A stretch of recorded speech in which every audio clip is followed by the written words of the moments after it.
on their shelf there, and I don't think it was. Yeah. We do that a lot. How are you, Nick? Pretty good. How are you? Good to see you. Yeah.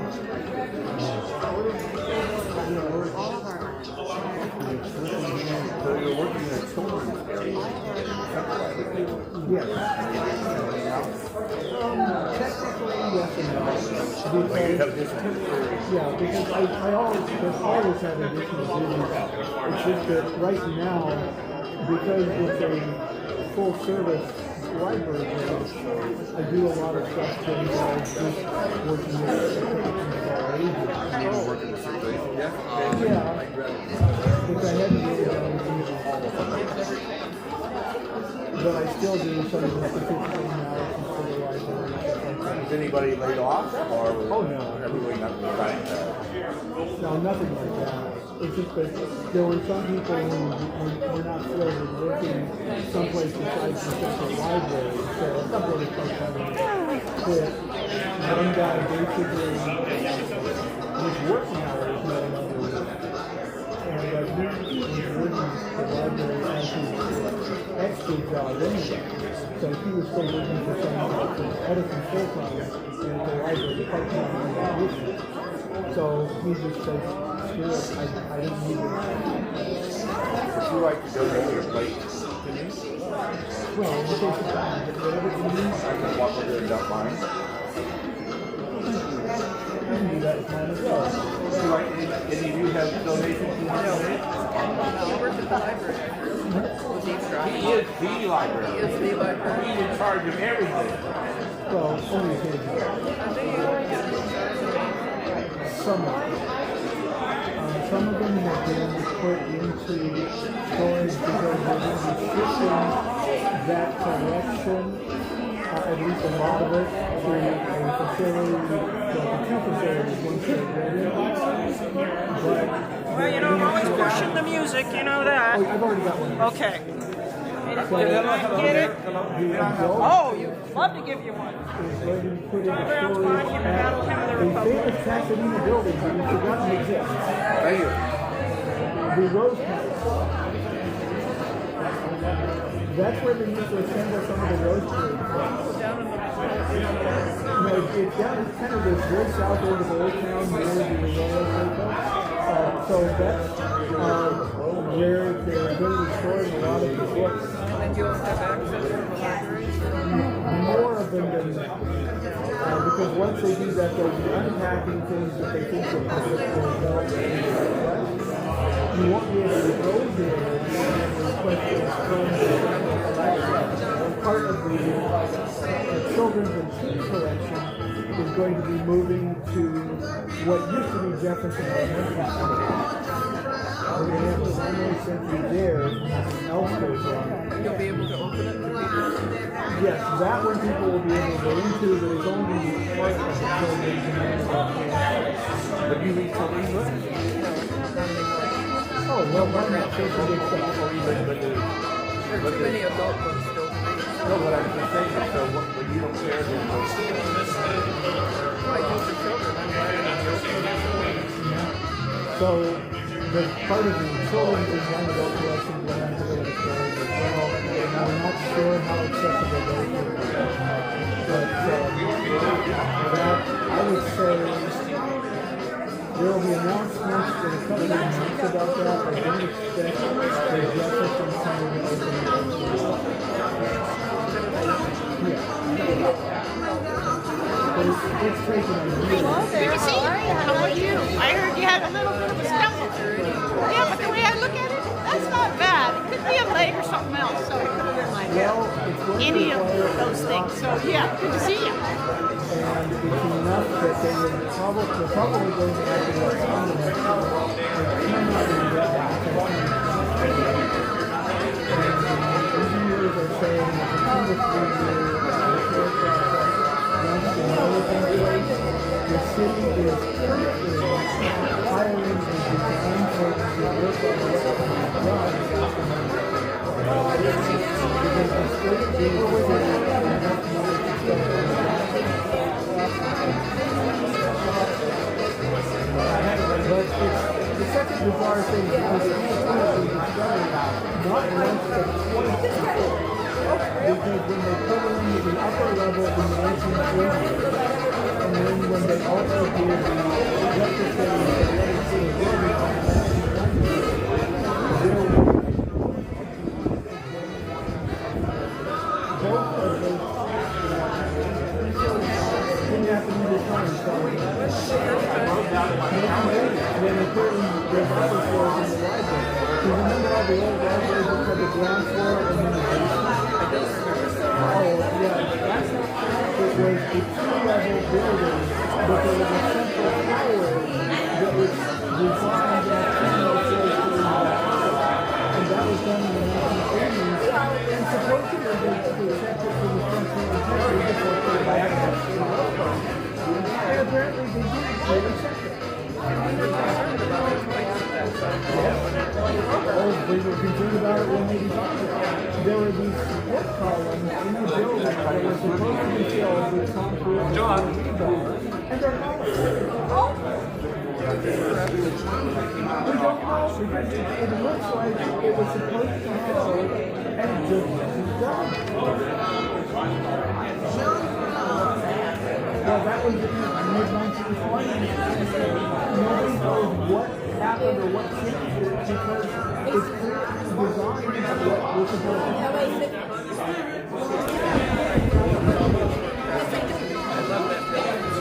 Yeah, but the question is, do the citizens of Sacramento love it enough to raise $100 million? Because that's roughly what the value of this is. Yeah.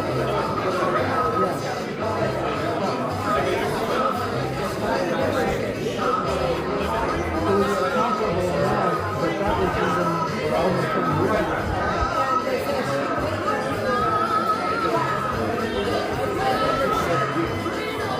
And the thing is, if this had been discovered at the same time, they could have the design experience and we could have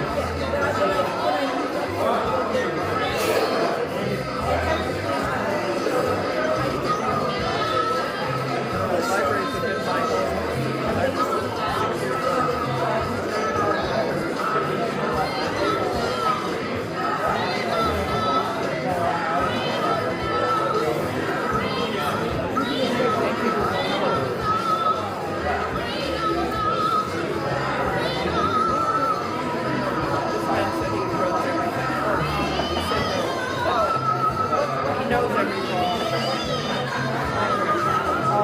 that's complicated. I'm what's called a library technician. That is the librarian roughly what a registered notary would call it. But my job consisted of things that are patched together over the years that are not standard for what is my level is, which is why I feel about it. So at different times I've done everything from web design to statistical analysis to still do the statistical analysis, and I purchased the graphic novels for adults, teens, and kids. And I work a public desk, which was primarily in children and teens, but right now I took it to the public. And there's other stuff.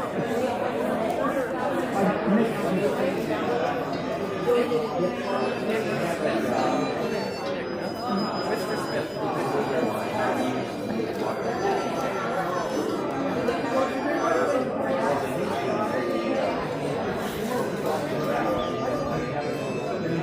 Free time, I've done a lot of research here. Yes. Well, it's the first time I've been in the mausoleum. Well, have you been in the other mausoleum? No, I haven't. I brought an elderly, before I was elderly, I brought an elderly friend here to The other cemetery in Woodland has, or the other mausoleum has everything from the Civil War Runner Boy to Superman. Across, this is the Mountain View Mausoleum, the Casanova Mausoleum is the one that's actually next to the Mountain View Cemetery, which is weird, but that was how they did things in the days. So they had competing mausoleums. Well, that one was actually, What street is that on? Well, that's it's like the south end of the cemetery. And Fair Oaks and Woodbury or something? Actually, it's closer to Wayne and Woodbury, but you normally go in from the Paseo side and come down because the Woodbury entrance isn't usually open. Not usually, not unless it's something else. Is that by the taco truck that No, taco truck there on Friday night? Oh, I Well, don't know. no, there was a grocery store that closed down. Right. That's where that is. Right. I think that's right. It's more like there was the one that had the fire at the corner of Woodbury and Ferry. Is that one in there? No, there was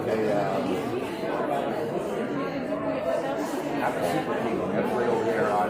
No, there was like a dollar store that had a fire. Oh yeah, I That don't was remember. where the corner. But there was the one closer to the south entrance. There was like a check cashing place in the liquor store or something like that. So Altadena Heritage, your punctuality.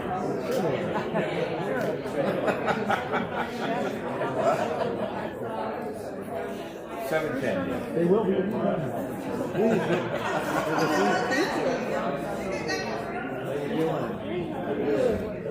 Brad. Well, the speaker's here because I spotted somebody Oh with my a top. goodness. Well, I spotted Professor Beverly. Oh yeah. He was walking around with a top. He's probably and the guy wandering around back there is you're working with this project. Wow, that's so cool. We got started on this project and then COVID happened. So how are you, you're refusing to divulge it, but where are you negotiating for we actually are this close to making an announcement. We'll probably make an announcement next Tuesday. We literally have to sign the agreement. It's close to the Central Library. Is it a public building or a private place? Is it a restaurant? It's close to the Central Library. But it's really close to the Is it free parking? Actually, it's quite a bit. Free parking. You don't get catalog. But Unless they're on to the road on block,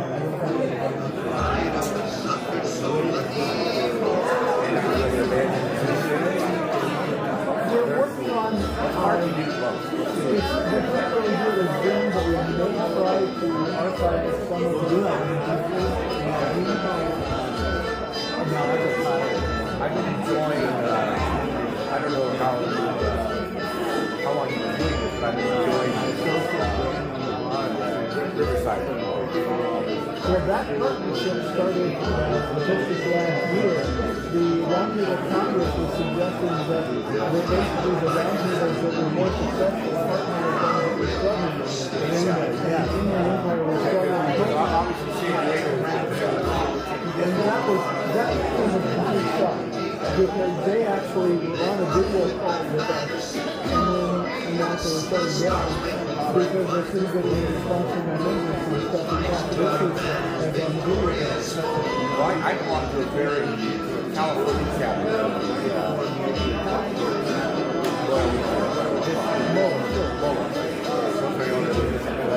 Our California chapter. We had a Zoom call the other day with 4 people on it for our annual meeting.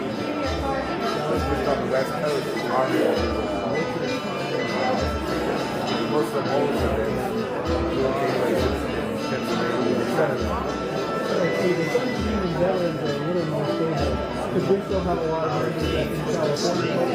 There's so many veterans who moved out in California because a lot of the descendants. What was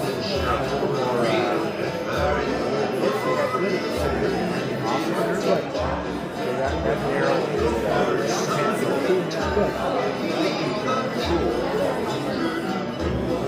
But a lot of people realize that some of the things still work. We don't know. We still have quite a few in Southern California. But It's one of those things, getting the younger generation into the organization, I would be for that. But I don't think Mullis has done a good job of that. Not on the West Coast, because you look at it, battles. You like when talking about battles. That was interesting. The one down in New Mexico. Good evening. Can you all hear me okay? Yes. Okay. I'm so thrilled to see all of you here. I think all of us are thrilled to see each other after a long time of not being able to be together for events like this. It's a beautiful night, and we're just hoping that it'll stay dry for the next hour and a half or so. So my name is Sharon Sand. I'm the chair of Altadena Heritage, and I welcome you here tonight. I want to thank the Mausoleum for hosting us tonight in this incredibly beautiful space. So huge thanks to them.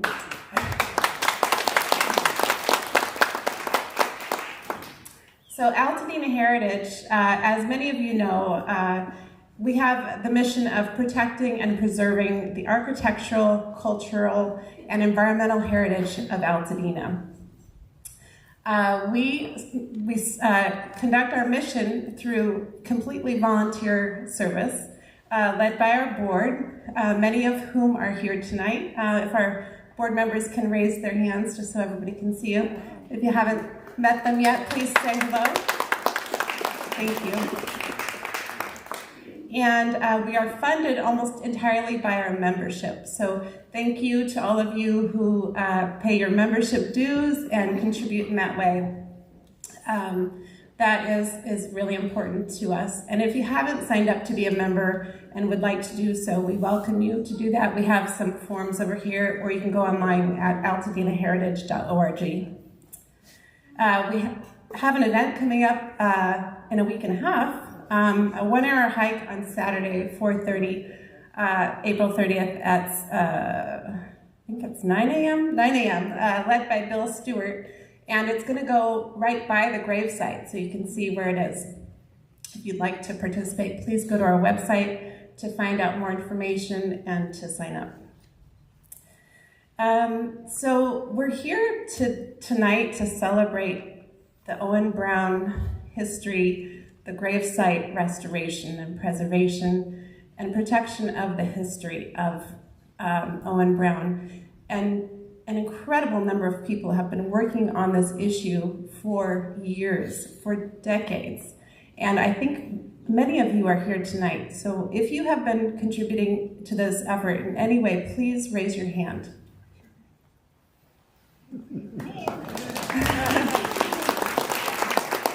Thank you so much. This would not have happened without you and without all of the volunteers throughout the years.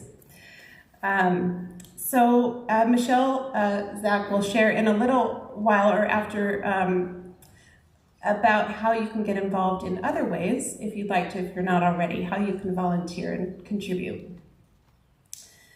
So we're very pleased to partner with Altadena Historical Society on this event, and I'd like to introduce Dr. Jane Brackman, the president of Altadena Historical Society.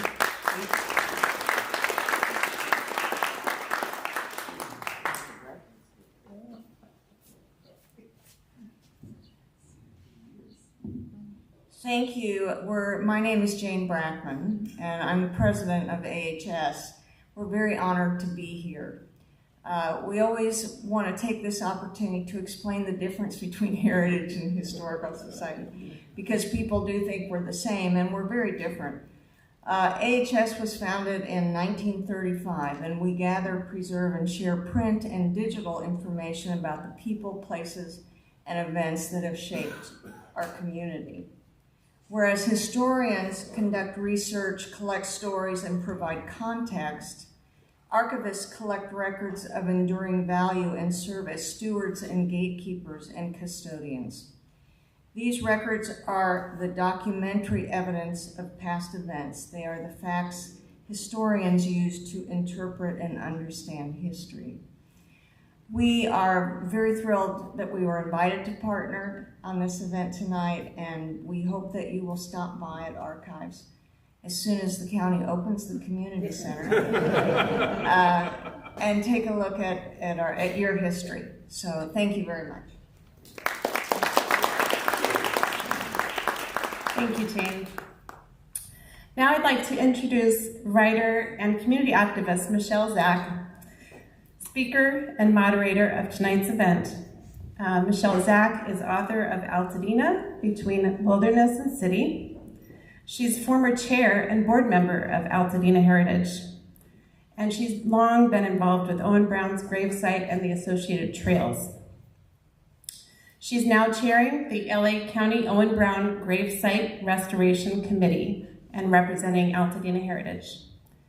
And in her current professional life, Michele was granted a 2022-23 Huntington Fellowship to research Los Angeles in the 1850s and California's importance as a cause of the Civil War. Please join me.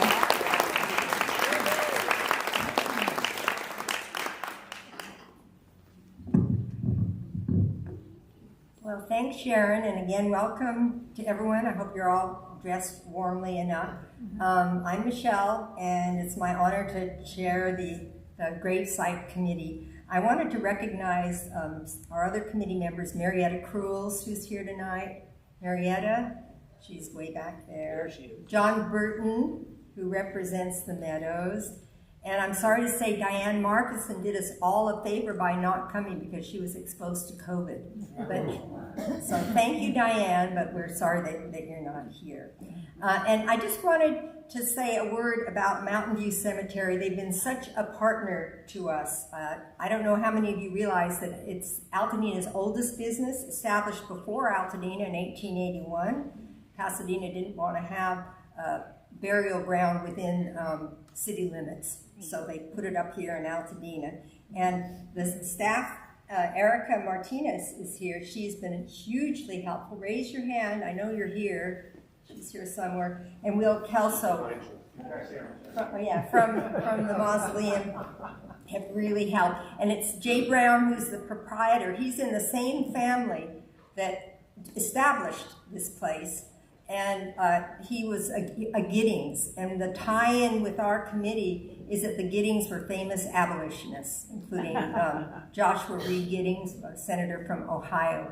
And so because of that, and just because he's an all-round good community guy, he is always, the answer is always yes when you ask if you can have something like this at the, hold an event. So we really, really, he's been such a terrific partner. And one last interesting thread is that the Giddings family owned La Viña, which started out as a vineyard, and then it became the La Viña Sanitarium. And then that land was eventually sold for the La Viña housing development, which is going to come into our story later tonight. So, and as well, Owen's sister, Ruth, and her brother-in-law are buried here, and also Ellen Garrison Clark, who is another famous abolitionist, a freed woman who worked on literacy for freed slaves. So, and then we're going to get on to the program. Also, I just wanted to thank Stanley Zucker and Pablo Morales for helping put together all this amazing high-tech stuff, and we're actually live streaming. This is our first experience doing that. So, thank you guys.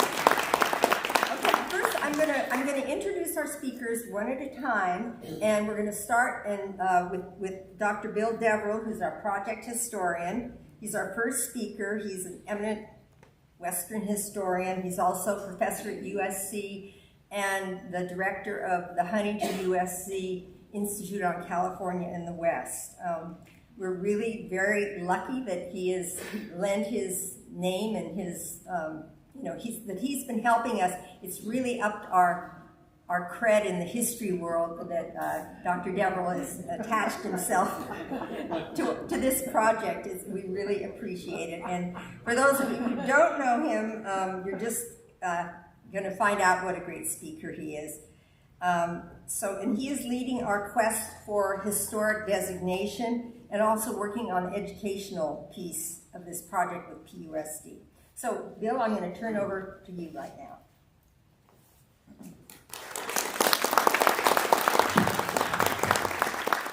Thank you. I've never been here. It's incredibly beautiful. Delighted to be here. I'll be back to wander around. It feels like a appropriately sacred space. And also, I don't say no to Michele. Michele and I have known each other for decades and worked together, usually in the K through 12 environment, bringing history education, historical sources, new ideas to and through K through 12 colleagues, and then multiplying it out to the school kids across the curriculum. So I see great opportunities here with the memorial site to bring new and exciting things to our students across the landscape. One of which, of course, is, yes, the Civil War had an effect on California. Yes, the Civil War had reverberations in California. Yes, the Civil War was caused by questions over the expansion of slavery into the American West. It's causal. So why we come of age thinking that the American West is somehow cleaved from the sorrows and heartache of the Civil War I don't understand it. And that world has changed now. This is a perfect example of how that world is changing in very exciting, moving, and powerful ways across the community. I think right now, COVID notwithstanding, there's a moment in our culture, in our society, where the contests over historical interpretation of public space is as exciting as I've ever seen it. It's fraught. It can be antagonistic. But if you're a professional historian, it's catnip. Because people are arguing about history. They have different interpretations. They're coming together in largely civil, not always, and maybe that's not all wrong. They're coming together to debate how we think about our history collectively in public spaces.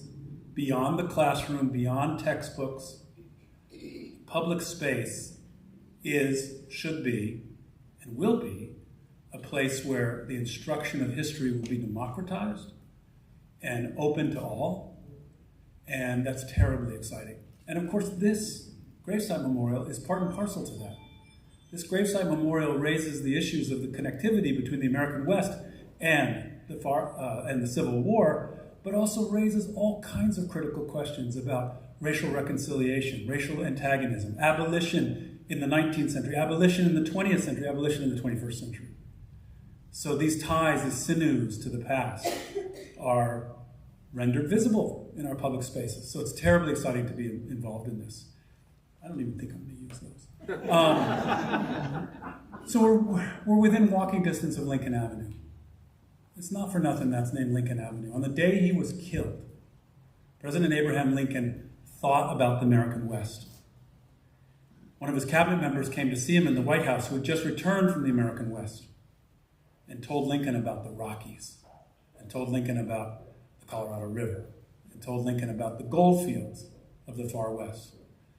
And Lincoln said to him on the very day he was assassinated, how I long to go there. How this war, over only a week, in April of 1865, how the war had created an entire population of men, women, and children wounded in spirit and body. And Lincoln thought of the American West as a place where the soldiers could find work, but also Lincoln knew that the American West could become a healing landscape, if not even redemptive, for those scarred by the war. He was probably thinking of Union and Confederate alike. Lincoln knew the country had to heal. That afternoon, before they go to Ford's Theater, he goes for a carriage ride with Mary through the White House grounds. And you know the Abraham Lincoln that has come down to us, incredibly melancholy, led the nation through 4 years of indescribable warfare. Eyes sunken in his face. On the carriage ride, Mary turns to him, she called him Mr. President. She said, Mr. President, you startled me with your cheerfulness. And he says, Mary, we're going to go to California.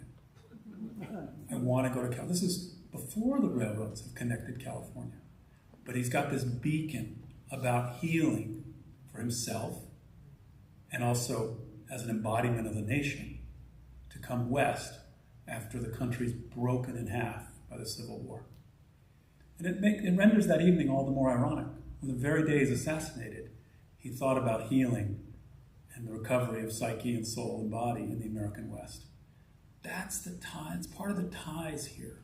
Because in many respects, if there's anyone that needs healing, it's the sons of John Brown. What a really difficult upbringing to live under that man. Remarkable man. John Brown didn't cause the Civil War, but he made it inevitable. Because when John Brown and his crew of raiders, family members and others, in the service of abolition, in the service of arming enslaved peoples to overthrow slavery by force, a vision, actually probably literally a vision. John Brown is a remarkably religious figure, tied deeply to his Bible. When the raid on Harper's Ferry goes awry, Southern slaveholders and the slave power in the South basically says, told you. They're after our economy, they're after our labor force, and they're going to use violence against us to do it, which is what John Brown wanted to do. There's not a lot of people in the American Union or North in that era who are interested in abolishing slavery. That comes later. There are abolitionists who understand the unfreedom and evil of slavery, but there's not very many that are willing to go to battle in 1859 over that. John Brown's part and parcel to that, as he'd been in Kansas just a few years earlier, in Bleeding, Kansas, which is a rehearsal for the Civil War, over the expansion of slavery, above the Mason-Dixon line. So Brown and his family, he has 20 children. 2 wives, I think. 2 wives. Still, 10 plus 10, or thereabouts. John Brown and his children are raised in the fiery, violent vision of a landscape to be purged with blood to overthrow the evil of slavery. And as the representative force of that, when Harper's Ferry fails and Brown is hanged, the South reaches for the exit, basically, a little closer to 1860 with the election, but also reaches for their guns, because they are convinced that the conspiratorial ambition to overthrow slavery by violence is what the North is all about. That is what the Civil War becomes in inexpressible violence. We've only now, in the last decade, thanks to a researcher colleague of mine when I was at Caltech, one guy has recounted the dead of the Civil War, which I was trained in graduate school was 620 to 640,000, 750,000. COVID numbers of Civil War dead. Most caused by disease, but still a lot of horrible combat deaths. In the aftermath of the Civil War, the American West, and for our purposes tonight, both in particular and also general terms, this part of the American West, this very landscape here, near Lincoln Avenue, near the streets that bisect Fair Oaks that are named for Union Army officers, near the rejuvenated lives of African American migrants to Northwest and other parts of Pasadena, seeking healing, seeking escape. We're very far from the Civil War battlefields. That doesn't make us very far from the Civil War. In some respects, there's a fulcrum here. Questions over the expansion of slavery caused the Civil War. Questions over the expansion of slavery in the West. There's almost an act of penance in the West afterwards. What can we do to help heal the country? I think the national park system is tied to that. Healing power of nature, which is headquartered in the American West, at least in the earlier periods. And then by the 1880s, Pasadena, Southern California, is advertised across the world as a place, yes, we know the bright sunshine. We know the fruit and citrus and stone fruits that are as big as their heads. We know about that hyperbole the orange crate labels, etc. But the healing power of that climate and that sunshine for 19th century people, when they write their postcards home and say, it's incredibly beautiful, the sun is out all the time, it's not just lovely, it's healthful for them. So Pasadena comes of age immediately after the Civil War, comes of visual power, comes as a place of beauty, of course, far removed from the fields of battle. And any number of people who are here, the Giddings family, starting this on the roots of abolition, coming to Pasadena. Any number of people who are here in the last decades of the 19th century are here because they've been scarred one way or another by the Civil War. And we forget that. And it's a mistake, because they're all over the place. And they're trying, through their better angels, they're trying to refashion an America of more powerful racial reconciliation.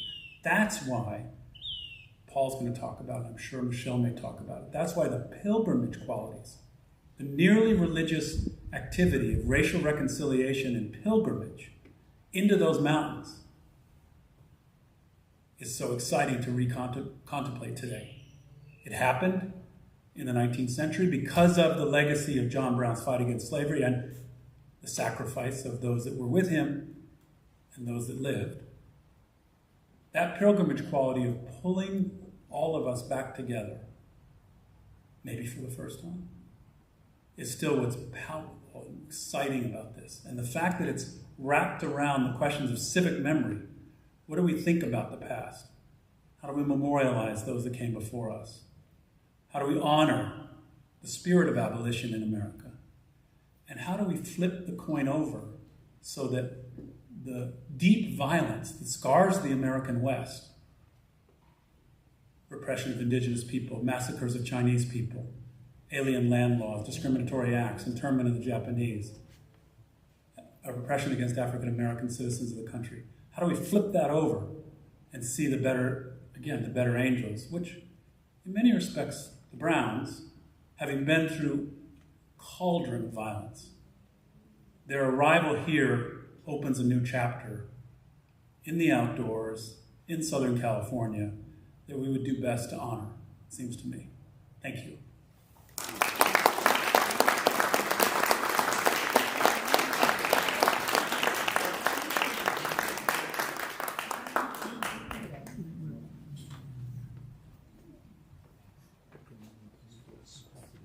Thanks, Bill, for that beautiful arc of history. I'm going to introduce Paul next. Probably doesn't require too much of an introduction in this crowd. He's the attorney who secured public access to Owen's gravesite in 2005. He's a historian. He's been involved with the Owen Brown gravesite for 20 plus years. He's also a former board member of Altadena Heritage, a current board member of Altadena Historical Society. In fact, Paul did a public Owen Brown program just before the pandemic that many of you probably attended. How many were there? I was there. He's going to be speaking. He's been a volunteer on our committee, and he also represents Save the Altadena Trails. And he's going to be speaking a little more narrowly tonight on how some of the legal history and on how he figured out the right place to put the gravestone back, because it had been removed and put back in the wrong place so many times. So, Paul. Okay. Actually, Michele was a little narrow on what I'm going to do tonight. I'm going to do a history of the grave. The grave's fascinating in a way. It is probably one of the most important public spaces in, whoa, what happened? I'm scared. Don't do that. There we go. And let's think about this for a second. If Owen hadn't been buried in Altadena, if he had been like Jason, gone back to Ohio, died in Ohio, and been buried there, we wouldn't know anything about him. There'd be a mere footnote. But because he's buried here, he provides continuity all the way back to the beginning of Pasadena in his abolitionist past, all the way through to here, with a really funny and weird kind of history that goes with it. We start before they're dead, which is the Brown brothers at their Mesa home. They lived above what is now the Meadows. I don't have my little pointer like I usually do, but because I've got 3 hands. But there's a little round top, Mesa cabin. They lived 2 men alone in the Mesa cabin. They had other cabins, but this is where they were when Owen died. Owen's on the left, Jason's on the right. But this is an interesting photograph because it shows you the relationship of the cabin to Little Round Top. And Little Round Top was part of their lives and a very familiar place to them. And all the people that came to see them, they wanted to get away from everybody by moving up to the Mesa. They just kept coming to see them anyway. And they were nice guys, so they always welcomed them. So Owen dies. The story is that there was a temperance meeting in Pasadena, and that Owen, as they passed the hat, gave his last money to the temperance people, couldn't afford a ride home in the horse car in the rain, and caught a cold, which developed into pneumonia, and ultimately died, I believe, at his sister Ruth's house. The funeral was a big affair. 2,000 people attended. That's more than the population of Pasadena at the time. And they buried him on Little Round Top. Originally, the thought was that they were going to bury him on Brown Mountain, but they had not completed the trail that they were building up to Brown Mountain at the time. This photograph is a Jarvis photograph. I believe actually it's from the 1898 stone setting as opposed to the 1889 funeral, but I use it just to illustrate probably what it looks like. If you look real closely, there's a guy on a horse on top of Little Round Top. When they buried him, they had brought out red cedars from Ohio, and so they planted a red cedar next to the grave, and it had a very simple wooden marker. Around 1897, a guy named Major Rust, who was a friend of the family, decided that that wasn't good enough, that there should be a better marker. And as you see here, this is from the LA Times, that he's prepared as he bought the stone, and he was going to have it placed on the next day, or next weekend. Now this is, I believe, the unveiling of the stone in 1898.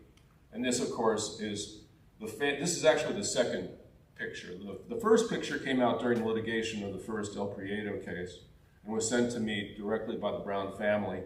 This one surfaced later, and it's actually, I think, a better photograph. But you can see the red cedar behind, and if you look right in the middle, there's a gentleman in a derby holding the old marker.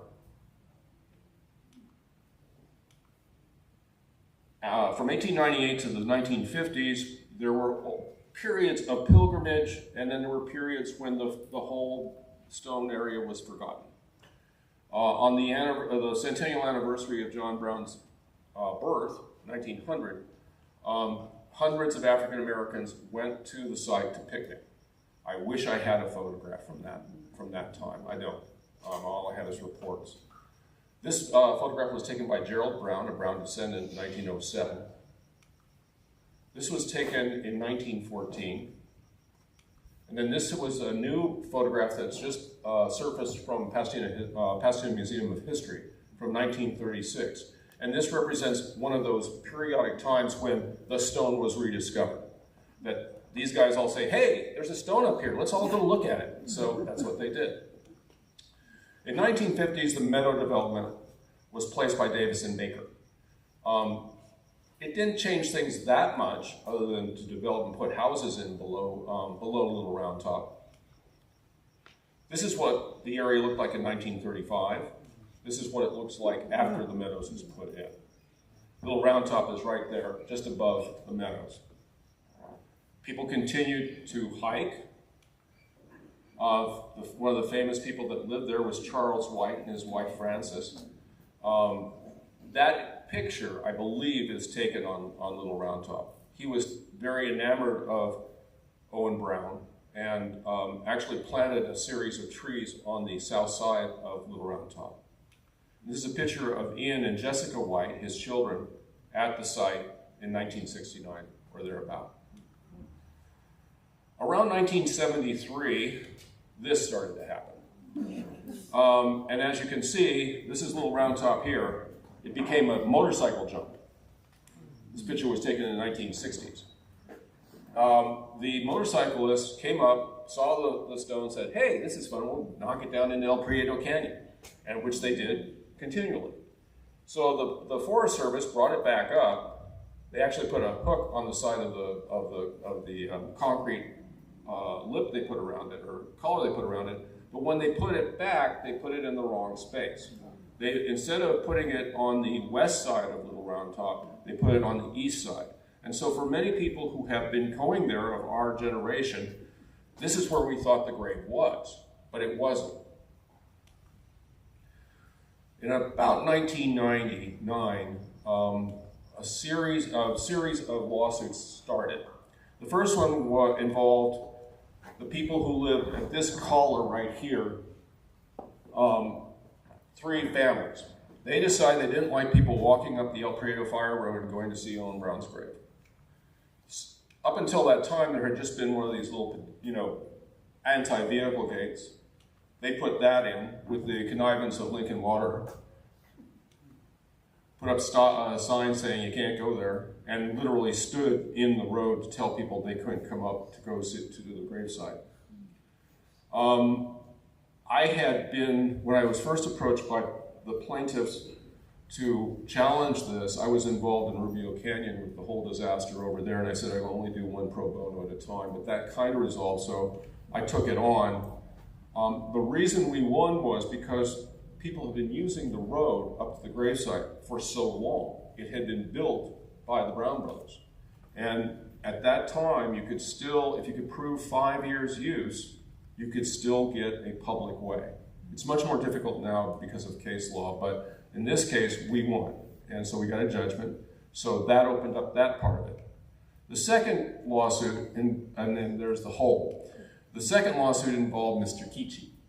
Anybody here ever meet Mr. Kichi? Yeah, I bet you did. Mr. Kichi had taken a lot of acid when he was in his 20s and 30s. And he had this idea that he was going to live the life of the hippie right below Owen Brown's grave. And he had bought the property, which had been lost to the Brown family because of taxes, and passed through a couple of hands. Got it for $15,000 on a note. And he was living there, and he had a motorhome and all kinds of stuff. And that's what it was like. It was just a real mess. And so I filed a complaint. I won a judgment. He's gone. Access is restored. Everybody's walking up. We're having a great old time. There's Ike Rappenberg. Hi, Ike.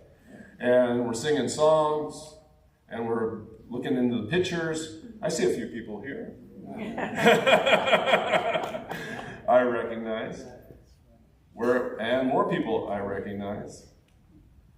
But then it comes back to the weird thing that happened in 2002. The headstone disappears. So, I mean, it was Mr. Kichi. We all know it was Mr. Kichi. And at one time we thought he took it to Nevada. Sometimes we thought he took it to Oregon. We never knew where he took it. But the good news is, in 2012, Ian White, the little boy who was in the earlier shot, found it behind his house. And I got my dad's appliance dolly, and we put it on the appliance dolly, and then we tied it to the back of that little car, and we dragged it down to Ian's house. Ian held it until we were ready to put it back in. So it was there, it's been there for almost 10 years, or was there for almost 10 years before we put it back in. So this is, once we had the headstone, we had to figure out where the grave was, because, as I said, the Forest Service put it in the wrong place. Now, some of you have seen my shows on silent movie locations, know that this is one of the things I do, which is I determine locations based on ridgelines. This is a still from Sunnyside, which is a chapel in 1919. See the little arrows there and the little arrows there? That's Burbank right now. Okay, so ridgelines don't change. That's the basic story of that. Ridgelines don't change. So if you can find ridgelines and match up earlier photographs, you will find the location. Now, that's what I did here. Using the the older photograph, the 1880s photograph, I was able to match ridge lines now and then. 1907, now and then. And the 1914, now and then. These are the Verdugo Hills that you're looking at the ridge line? No, actually they're not. The Verdugo's in the back. Some of them was, yeah. So by that, I was able to say, this is the location of the grave, and that's where we put the stone. So that's all I got to tell you about today. The stone's up there, you gotta go see it. It's a really nice stone. And we have this continuity, which is 1898, 2020. And that's the end.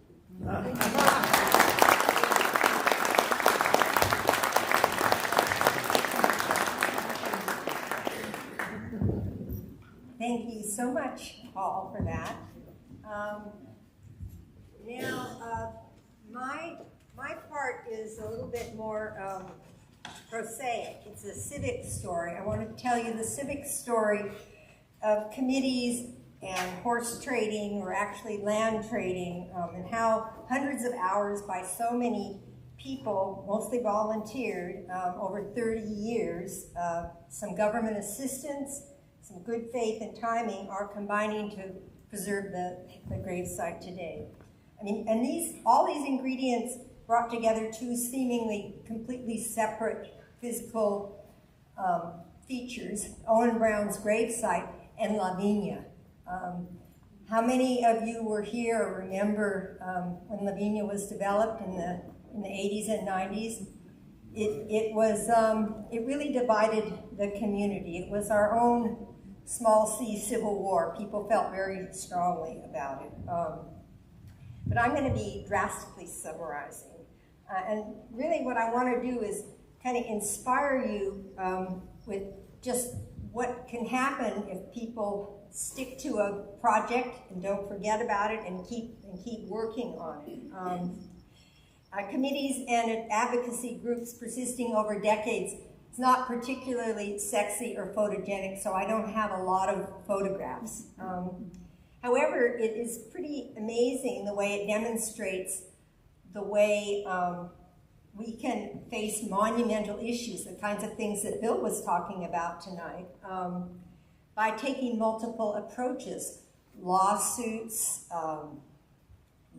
committees, people making copies of the gravestone, just doing all sorts of attacks but never letting the issue die. And when regular citizens do that, it's quite amazing what we can achieve. So we're also working, our committee now is working to also get historic designation. Bill and Paul already covered a lot of history about one of these properties, and that's the gravesite. And its location at the urban interface as a private inholding of the National Forest and its significant history have made people interested in preserving it for a long time for all of the reasons that you now know. And Paul's lawsuit went a long way towards solving some major issues. However, it didn't solve every problem. And that is what our committee is now working on cleaning up the last problems. Problem number one, until today the land is in private hands. And it's zoned, believe it or not, for residential use. So while there are a lot of obstacles to building a house up there, there's no obstacle that one very rich, very persistent developer who wants to build a dream house couldn't overcome. And so what we want to do is add an extra layer of protection. Paul's lawsuit and Save the Altadena Trails, that guaranteed access, but it's still in private hands and it's still zoned for residential use. So problem number two is, despite all of its significance, there's no historic designation for the land.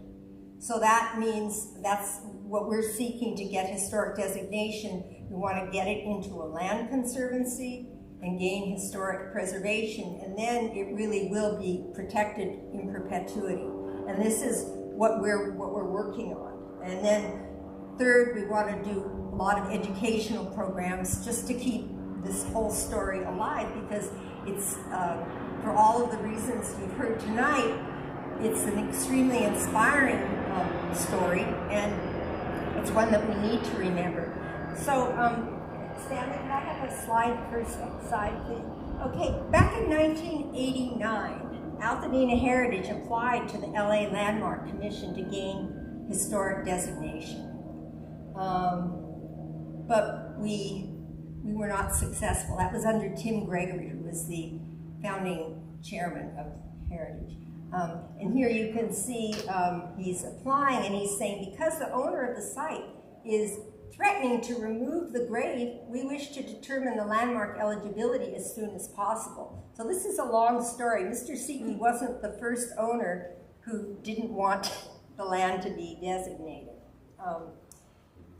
And the reason that this happens, it's very hard to get a gravesite designated because there are too many of them, number one. Number two, they're often on private land that's owned by parties that are actively discouraging such designation. And number three, the places where people did things that made them historically significant and the places they're buried are often not the same places.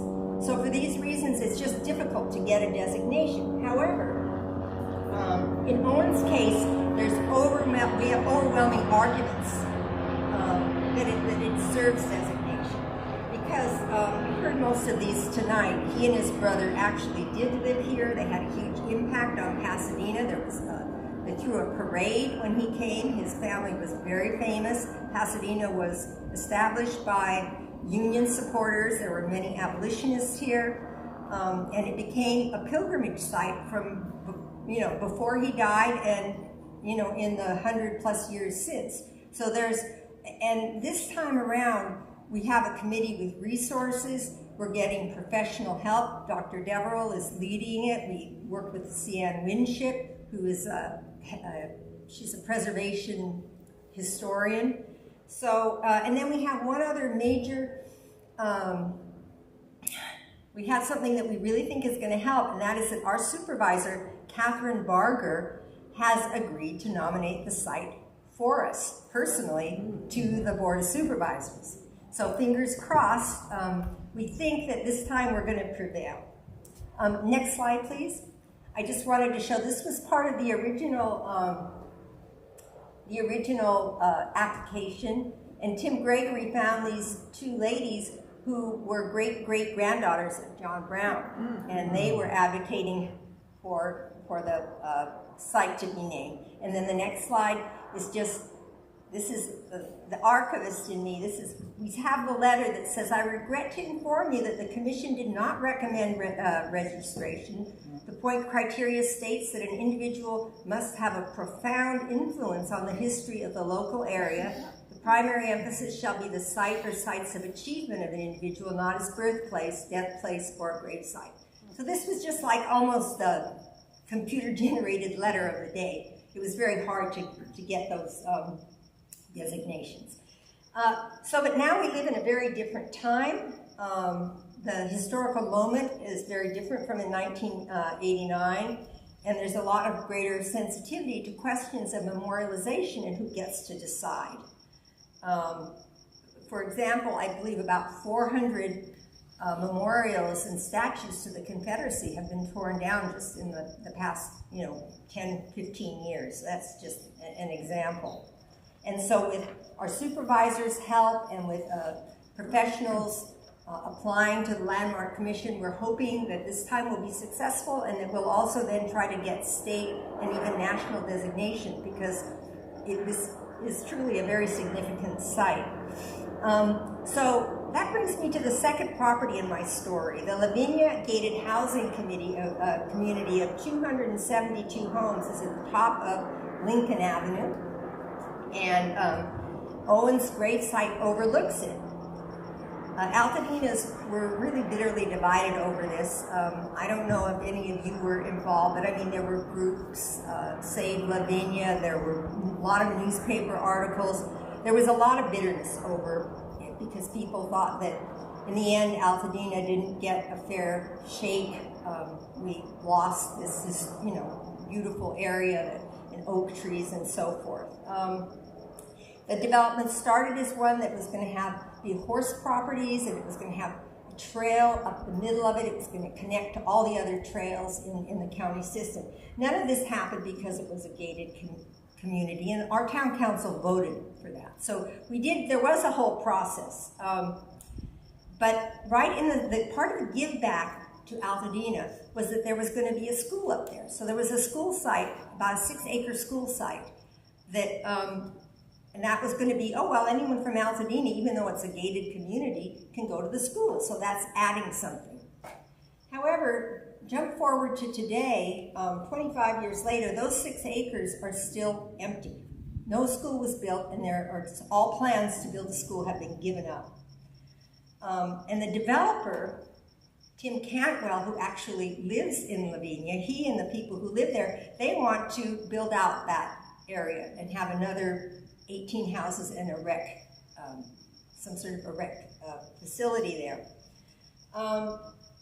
However, because it was zoned to be a school and it caused a change of use, this really gave us an opportunity to go in, because it had to go back to the Board of Supervisors, and say, well, wait, there's still the perception. In the meantime, there have been a lot of lawsuits over trails. I mean, the history is really complicated. But finally, because he had to go back to the Board of Supervisors, the town council put together a little committee that would consider what kind of give back the developer would give to our community for what came to be called Lavinia 2. So, and then, so much has happened in between, and I can't go into it all, but as Paul explained, can I have the next slide, please? In the meantime, we shared the same. There was a big celebration. This was a celebration that happened when Paul and Save the Altadena Trails gained public access. That was on Martin Luther King Day in 2006, and you'll recognize some of the people, Marietta there. I think Silvera Grant is here tonight, obviously Paul and me, and many members from the area that's just up there around the meadows. So finally then, we move forward, and the developer wants to again, go back to the Board of Supervisors. And feelings immediately reemerged. And we thought, well, we should try to get something in return. So we formed a committee. We thought about a lot of different things. And finally, the idea came up that, well, what about if there's a land swap? And if the developer will buy the Owen Brown Gravesite, which is roughly 6 acres, and exchange that, because he also had an open space credit. So, so that's what, it was like. We met for 2 years, but we finally negotiated that. And on our subcommittee, it was members of the town council and then 2 at-large members, and that was Marietta Cruels, who's here today. She has had extensive experience with this piece of land. She was involved with lawsuits over trails. And then also Altadena Heritage got to have 1 member on the committee, and that was me. Because so many people on the town council, by then they didn't even know the history anymore. They were ready to accept less. Like I think the developer at one point, said, oh, how about $25,000? But in the end, what we negotiated, and Diane Markison was the chair of this committee, and she should get a lot of credit. There was a lot of negotiation, but in the end, Cantwell Anderson, and mainly Tim Cantwell, who I have to say who has become our friend and our partner through all of this, agreed to purchase the land and put it in a conservancy and provide $300,000 to restore the gravesite and also to do educational programs. So can I have the next slide, please? In the meantime, this is obviously, to keep the story alive, this is while the gravestone was missing from 2002 to 2010. When Ian White found the gravestone, he immediately made a replica of it. and made a couple of replicas, and we put one of them in the park just so that people wouldn't forget about Owen Brown. But you have to realize in these years we thought we might never have the gravestone again. It's a miracle that the gravestone was found. Can I have the next slide, please? So at the point that Tim Cantwell, who's pictured here with Ian White and Sandra Thomas from the town council, once he bought the land, Ian White, who had been kind of keeping the gravestone in hiding until there was going to be what he called a friendly owner, we all met, and he agreed to relinquish the gravestone and let us put it back there. So that was really a happy day. And the next slide, please. I just wanted to include this.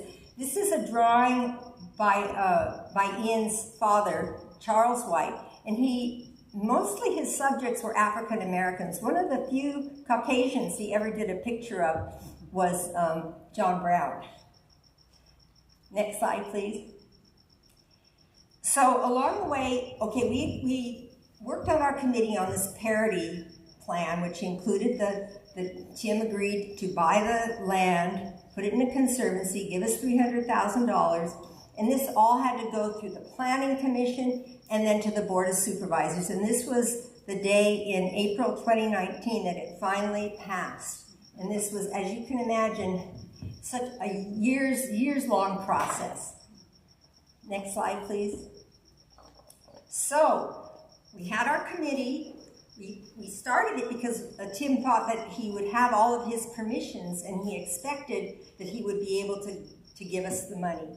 However, no one here has ever heard of things taking longer than you think. So to get your plans. So a year later, we still didn't have money, but by this time, Tim Cantwell had become such an engaged member of our team that he started advancing us money. And so we were able to restore the gravesite. Stanley, can you click? It was a piece of cake. This 600-pound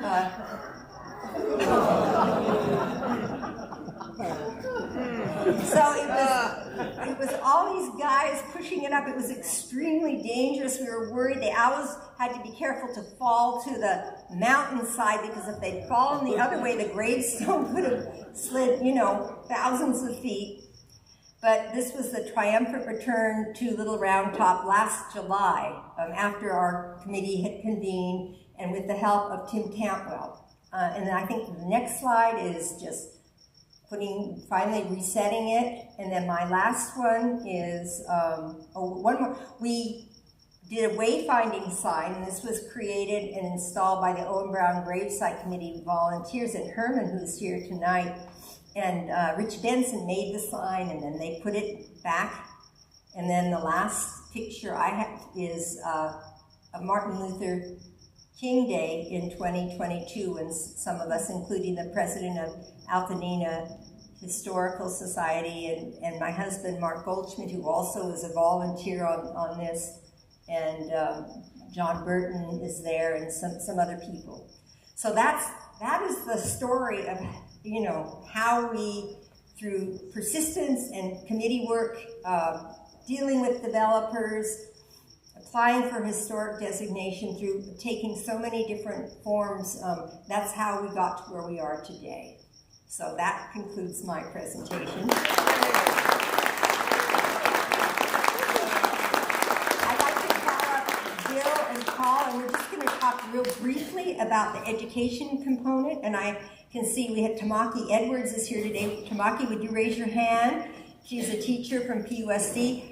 So we've had so many partners on this, and PUSD has partnered, and they've been supporting Tamaki. We're working to create some professional development and some other projects.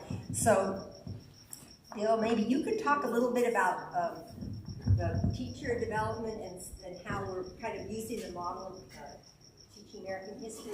Sure. So Michele and I go way back with this teacher education, as I mentioned, oftentimes utilizing the resources in personnel and collections at the Huntington through the education department. And so our background in this is some federal grants that came through the Department of Education years ago called Teaching American History that were basically battery recharging for the K through 12 teachers with this other unintended consequence, which is partly why people like me have stuck with it.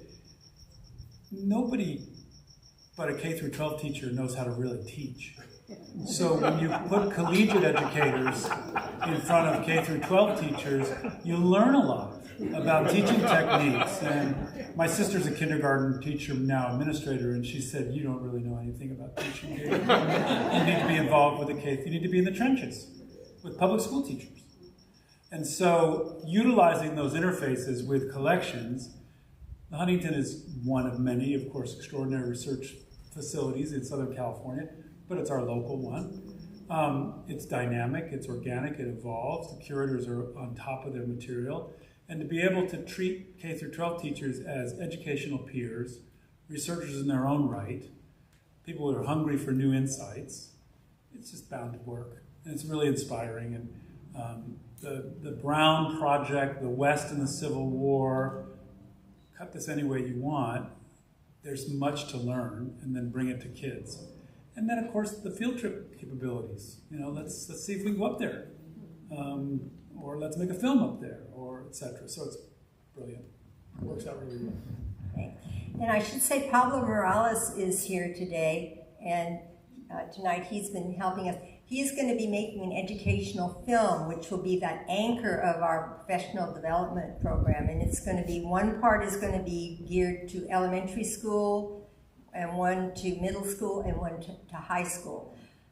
So that will be something that we can share with the schools and with the community. And then another big initiative that we're hoping to do, I see Brad McNeil is here today, we're hoping to team up with Pasadena Museum of History and other institutions to do an exhibition about all of this. And Paul has offered to help with that. Paul, maybe you can say a word about the possibilities of using some of these photographs. Well, I think you put them up and people look at them, right? You'd come and see them, right? All right. That's about all I got to say about that. The only other thing I'd add, it's hard to top that. But if you think about the canvas of history we're talking about here, about the coming of the Civil War, the raid on Harper's Ferry, John Brown and his legacy, Bleeding Kansas, westward migration, memorialization, racial reconciliation, you can pick any grade and find ways to talk about this issue with any grade. Thanks. And what we're doing is, because of our experience in teaching American history, we don't want to make it hard for teachers. And so we're working with Tamaki and with some other, Helen Hill from PUSD, to use the educational standards that are already existing so that we're not loading more on teachers. We're going to make sure that our program, the film, everything hits all of the educational standards that they already are supposed to be meeting. So that is key. And then one last thing I'll say about education, then we're going to open it up to questions, is that it seems like a lot of money, but we know that our money is going to run out very quickly. And so we're very interested in teaming up with local institutions and groups like this, so that when our money runs out, this program isn't forgotten. So Nick Smith is here today from Pasadena Library. Raise your hand, Nick. He did a wonderful program with Brad McNeil on President's Day. We hope to work with the libraries, he runs the Civil War Roundtable, and just get this story into the community. And here there's a place that anyone here is interested can help. Once the film is made, we're going to be looking for volunteers to take it out to whatever group that you might belong to. Take it to your group and give a little talk, show the film, just so that we can really keep this history alive and going. So that really is our goal with the education program. And we're so lucky to have Bill and Paul and Tamaki and Nick, so many people, Brad McNeil. And if you belong to an institution or a group that is interested in getting involved, we really are going to be looking and seeking for volunteers. So, and I think there's even a sign-up sheet. So we've arrived to the best part, and we have about 15 minutes for questions. Are there any questions? And the way we'll do this is that you ask a question, I will repeat the question, and you can direct it to Paul, Bill, or me. So do we have any questions out there?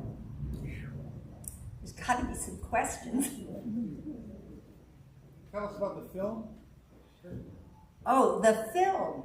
Well, Pablo is here. Pablo Morales is a great filmmaker. He's hiding. He made the film, Can We All Get Along? I don't know how many of you have seen that. He grew up in Altadena, and interestingly enough, his parents were real leaders in the fight against Lavinia. But he's now interested, and he's working with us and with Tamaki, and he's going to make a documentary film. His film that he made about John Muir High School, Can We All Get Along, is about to appear on PBS. So, Pablo, when is that going to be? This fall. This fall, it's coming. So we're really lucky to have him, and he came up with the idea of having like one basic core film, but having some different like beginnings or endings so that they would each fit with for the elementary school. You don't want to make a film that, has to be okay for kindergartners or first graders. We want to be able to reach, middle school and high school people. So he's going to be working with Paul. I think, do you have anything to add to that? All the images. The images. Paul's got the goods. Yes, questions? Oh, thank you, Marietta.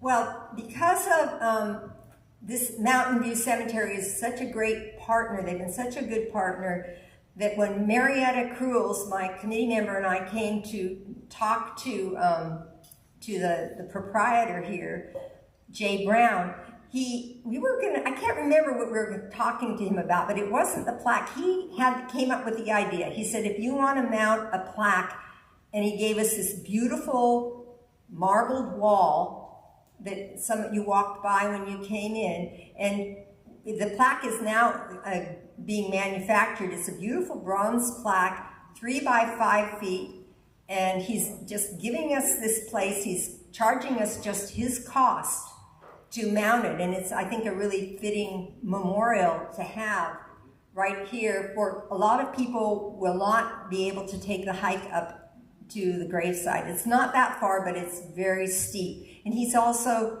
offered this facility to have educational programs and community programs. So, again, thank you, Mountain View. Erica Martinez has been working with us and our committee to come up with the right wording for it, and it should be appearing in a few months. There's a mock-up of it. As you walk out tonight, you'll see it. It's right now, it's right over where the little piano is, but the piano probably will be moved somewhere. So it has its own beautiful wall where it will be a very fitting memorial. It's also kind of ironic because there was ongoing and numerous attempts to have Owen moved off Little Round Top and down here. And in a sense, it's fitting that now he'll be in both places, which is, I think, good for the community, right? It's also good for the potential of higher up the ladder historic protection, which for a gravesite won't happen unless there's someone in it. So that's good.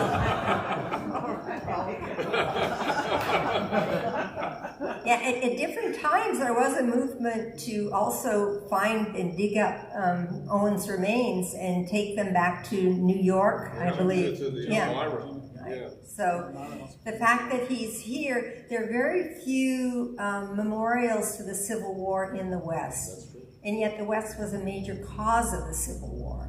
So in terms of knitting together our country, I mean, when Abraham Lincoln didn't speak of Southern slavery, he talked about American slavery because we were all intertwined. It was intertwined completely with our economic system.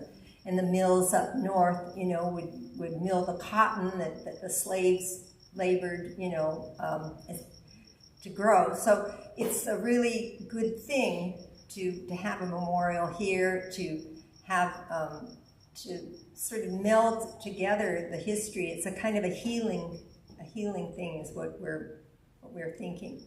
Are there other questions?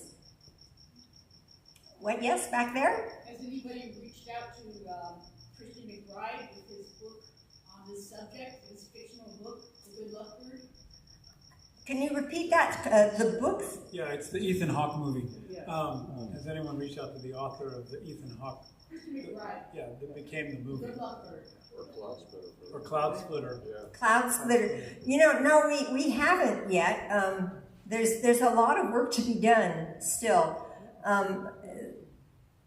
There's so much potential. There's so many projects that can be done, and even though we're 30 years, 35 years in some ways it feels like this is a new beginning, because finally, after so many years, we've achieved something that seemed like Marietta will tell you, and Paul, it seemed like this is a pipe dream. The fact that we would have this land and it's about to be put into a conservancy. We're getting close to getting historic designation. It didn't seem like any of this was even possible 10 or 15 years ago. And so sometimes it's good to stop and look back and realize that progress is possible when a small group of people are determined and, you know, keep working, keep pushing a project like this. Are there any other questions? Let's see. Oh, yes, please. Yes. Oh, yes. Could you mention the QR codes? That's the reason we came here, was to be able to look at that at Ruth and Henry's. Okay, the QR codes. This is a bit of new high-tech stuff. When we want to keep the gravesite really simple, and we don't want it to be like a Disneyland. There's no visitor center. There's no parking. I mean, the only way to get there is to hike in. And so our committee has been considering how to get the information to people in a way that will be easy. So we're planning to do some memorial signs at the gravesite, just at the confluence, right before you go up the hill. And also when we have the plaque here, that we can embed a QR code so that people can just look at it with their phone and it will be taken to a website where there'll be a lot more information. So we don't have to, mess up the site. We can keep the plaque really simple, and yet there'll be a way to get a lot more information. And this is this new QR code technology.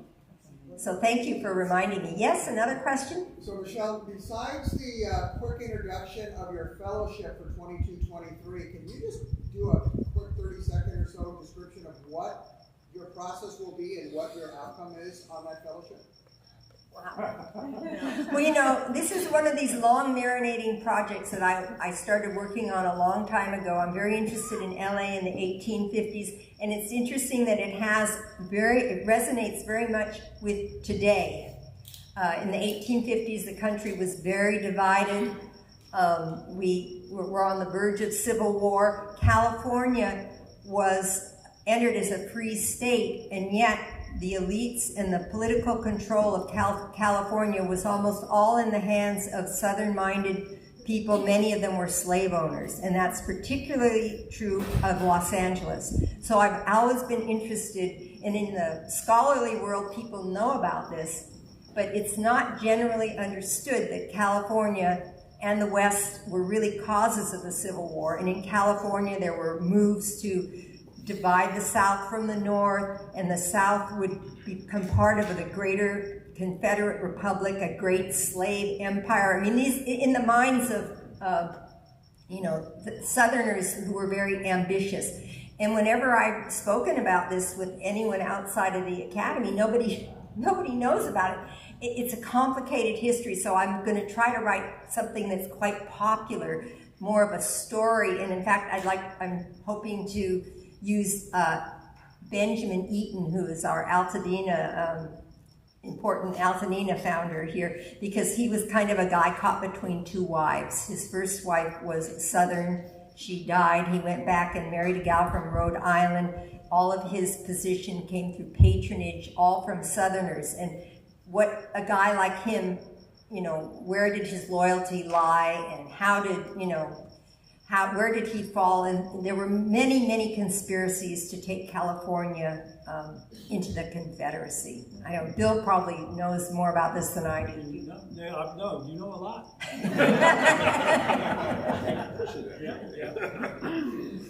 Okay, are there any other questions? Are you just getting too cold to ask any more questions? Well, then I think that concludes our program. Thank you so much for coming.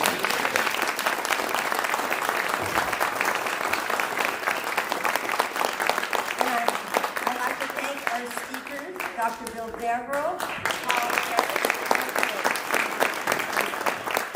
the Mausoleum, and Stanley Zucker, and Will, and everyone who made it, and Altadena Heritage and Altadena Historical Society.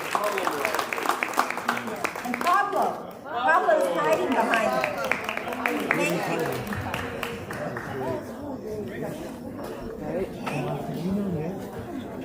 you. Ladies and gentlemen viewing online, this does conclude our service. On behalf of the Altadena Heritage, the Altadena Historical Society, Mountain View Mausoleum, and Kelso Media Productions, thank you for tuning in. And thank you on behalf of Owen Brown's family.